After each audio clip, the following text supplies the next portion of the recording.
We will be posting on that via the LBC website soon as well. Back to the calls. Chris wants to speak to me in Devon. Tell us what you think, Chris. Oh, hi there.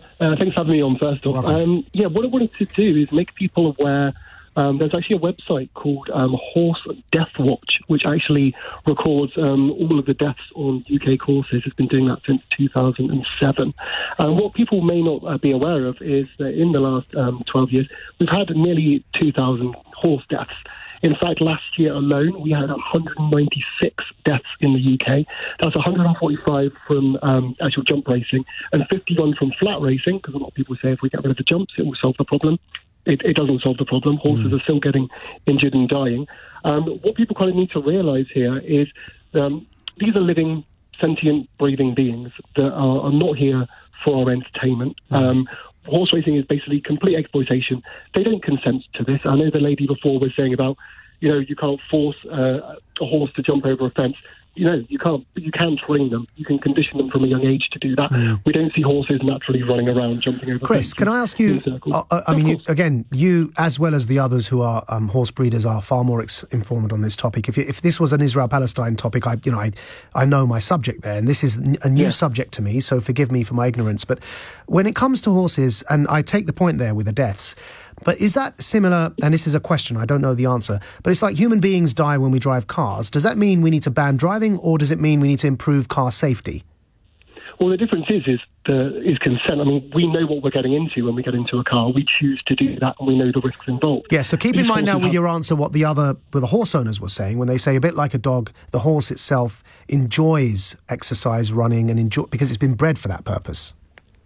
I mean, I would argue against that. I mean, do you think horses don't naturally bolt out of a gate unless they've been trained to? They don't jump over fences unless they've been trained to. And I'm sure that they don't naturally want to run until they're literally panting and almost passing out, which I've actually seen personally. Now, I'm a part of a group called Devon Animal Save, and we do regular protests at the Newton Abbot racecourse.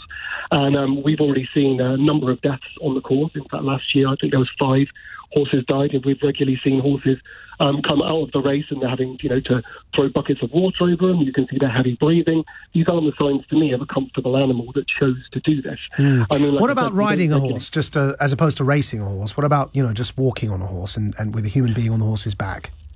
Well, I mean, ultimately, these animals don't require us to ride them. They can't consent to it. So in realistic terms, why are we doing it? I mean, we don't live in the in the old medieval days now where we need them for transport anymore. We've got bikes and cars and our own legs to do it. So why are we using animals for our own use? When there's It's an important question, Chris, though I am struggling, and this is somebody who morally is sympathetic to the idea that we perhaps shouldn't be eating meat even, right? But yet I still do. But I am struggling in this case to understand that even, I take your point, a horse can't consent because, well, even if it could, we couldn't understand it. But whenever I've ridden a horse as a hobby, as an amateur, I'm not a racer in any way. I'm literally, and I can't emphasise this enough, an amateur hobby, sometimes riding a horse when I'm on holiday type person.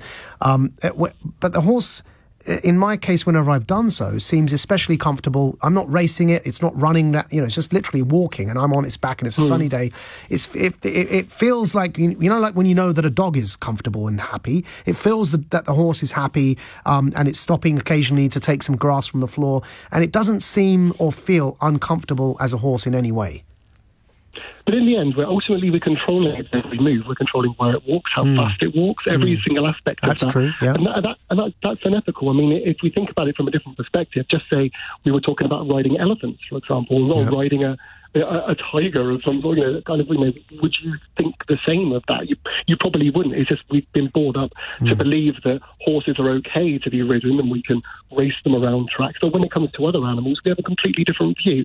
And I think that's an hypocrisy that we need to realise that we have. And as I said, ultimately, these are other living beings. We wouldn't ride around on other humans without asking them. So what is the moral difference between doing that and riding a horse? I mean, I don't see any big difference between them, you see, as far as I'm concerned. Do you sometimes think, Chris, you and perhaps people at the PETA or PETA, I keep getting confused as to which one it is. Is it PETA, PETA UK? I think it's PETA, yeah. Do you feel sometimes you're ahead of your time and it's like these arguments don't land because we're not culturally there yet? We still eat meat, for example, as a, generally as a majority, and yet you're moving to something where because we don't eat horse, but we ride horseback, even for hobbies and, on holiday and whatever during, just like out in the afternoon. And yet, so your argument is advanced naturally, following a logic that does make internal sense. I'm not disputing your internal logic, but it's advanced way beyond the point where most of us are still eating meat. And do you worry that you're leaving the rest of us behind? Well, I think what it is everything like you were mentioning, eating meat and riding horses and stuff, have just become social norms. But just because something's a social norm, it doesn't necessarily dictate whether it's actually a moral action. No, I know. I concede that. I suppose I'm asking, is it not worth targeting your campaign, say, on the more reprehensible or heinous elements of our relationship with animals, such as industrial farming and these sort of putting chickens in these little cages and all that stuff. But if you move to these other things like horse racing, are you in danger? And this again, a question. Forgive me, I don't mean any moral judgment. Yeah. Are you in danger of losing the argument because you're leaving the rest of us so far behind? I think what we need to make people aware is there is no such thing as ethical exploitation in any sense. So therefore, combating, say, factory farming, but not combating, say, eating meat as a whole, for example, kind of saying, well, this is worse and this is better. And we don't want people to believe that there is an ethical way to exploit another living being. Exploitation in itself is bad. So I think we need to combat all of these things. And I think... Well, a good thing is I think people are waking up. I think especially the younger generation, they're clued up, especially with the birth of social media over the last 20 or so years. Yep. Things don't get hidden from us anymore, and people are making more compassionate decisions and things that, they're aligning their actions with the morals that they already possess. All right, Chris, thank you very much for your patience with my questioning. As I say, I'm a bit confused about this subject, which is why I keep asking so many questions. So thank you for dealing with those. Hannah wants to speak to us as a last caller from Lewisham before we go to Ian Payne.